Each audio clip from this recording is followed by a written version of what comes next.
एक आदमी ने सपने में देखा कि उसे गोली मार दी गई। जागने पर उसने पाया कि उसकी छाती पर सचमुच एक घाव है। उसे समझ नहीं आया कि ये क्या हो रहा है। वो जल्दी से अस्पताल पहुंचा। जब डॉक्टर को पता चला कि घाव सपने में हुआ तो उसे लगा कि शायद ये कोई मानसिक बीमारी है। वो दूसरा डॉक्टर बुलाने गया, लेकिन जो मनोचिकित्सक आया वो वही आदमी था जिसने सपने में उसे गोली मारी थी। वो उसकी पहचान बताने से पहले ही उस आदमी ने फिर से बिना वजह गोली चला दी। इस बार उसके पेट में तेज दर्द से वो फिर सपने से जाग गया। उसे एहसास हुआ कि ये सपने के अंदर का सपना था, लेकिन ये सपना इतना वास्तविक था कि वो डर के मारे अपने रूममेट को सारी बात बताने लगा। उसने पसीने से भीगी बनियान उतारी तो देखा कि उसके पेट पर भी एक घाव है, ठीक वही जगह जहां सपने में गोली लगी थी। वो डर से रूममेट से मदद मांगने लगा, लेकिन रूममेट भी घाव देखकर इतना डर गया कि उसे छोड़कर भाग गया। अब सबके फोन की बैटरी कितनी है कमेंट में बताएं। एक ही बैटरी प्रतिशत वाले दोस्त बन सकते हैं। इस बार उसने अस्पताल जाने की बजाय काम पर जाने का फैसला किया। वो एक अमीर घर के स्विमिंग पूल की सफाई करने वाला था। तभी घर की मालकिन हल्के कपड़ों में बाहर आई और उससे छेड़खानी करने लगी। उसने 10 साल से पूल साफ किया, लेकिन ऐसा कभी नहीं हुआ। वो समझ नहीं पाया कि क्या करे। तभी घर का मालिक बाहर आया और ये देखकर गुस्से से उसे पीटने लगा। हालांकि मालकिन ने ही छेड़खानी शुरू की थी, लेकिन उसने पहचान लिया कि ये वही आदमी है जिसने उसे 2 बार गोली मारी थी। वो हैरान था कि तभी अचानक वो एक बंद कमरे में जा गया। उसने बिस्तर से उठकर सिर पर लगे उपकरण हटाए और निदान कक्ष की खिड़की पर चिल्लाकर मदद मांगी। एक आदमी आया और बोला कि उनके उपकरण में तकनीकी खराबी आ गई है। उसे वापस बिस्तर पर लेटने को कहा। उसे कुछ समझ नहीं आया।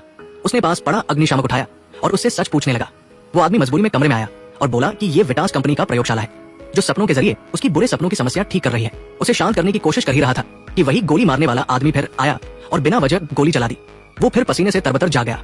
उसने जल्दी से बनियान उतारी और शरीर देखा। इस बार कोई घाव नहीं था। वो राहत की सांस ले ही रहा था कि लगा कि सब खत्म हो गया। तभी उसका रूममेट बाहर से आया और एक चिट्ठी उसके सामने फेंक दी। रूममेट के जाने के बाद उसने उत्सुकता से चिट्ठी देखी तो पता चला कि ये विटास कंपनी की थी। उसे कुछ गड़बड़ लगा। उसने लिफाफा खोला तो उसमें सपनों की चिकित्सा के बिलों का ढेर था। वो तुरंत कार लेकर विटास कंपनी पहुंचा। रिसेप्शन पर किसी को बुलाने के बहाने वो चुपके से प्रतिबंधित इलाके में घुस गया। ऊपर से नीचे तहखाने तक गया तो वही प्रयोगशाला मिली जहां सपने में उसका इलाज हुआ था। वहां उसकी प्रयोग फाइलें थी। उसे कुछ समझ नहीं आया। उसने एक कंप्यूटर पर वीडियो चलाया तो जो देखा वो चौंकाने वाला था। पता चला कि सपने में उसे मारने वाला आदमी एक पूल सफाई कर्मी से झगड़े के बाद हाल ही में घर पर गोली से मारा गया था। और जब उसे पता चला कि वो हत्यारा खुद है तो वो घबराकर प्रयोगशाला से भागा और पूरी तेजी से अपनी कार तक पहुंचा। कार शुरू करने ही वाला था कि सामने वही सपने वाला आदमी फिर आया और बिना हिचक गोली चला दी। वो फिर से सपने से जाग गया।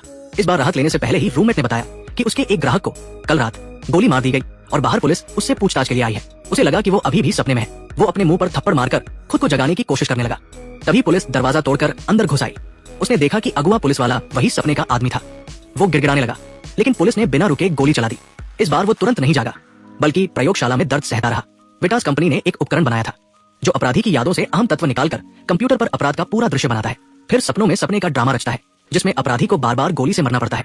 हर बार गोली मारने वाला उस महिला का पति होता है। उसे सपने में 47 बार गोली से मरना होगा, तब जाकर वो मुक्त होगा और असल में सजा काटेगा।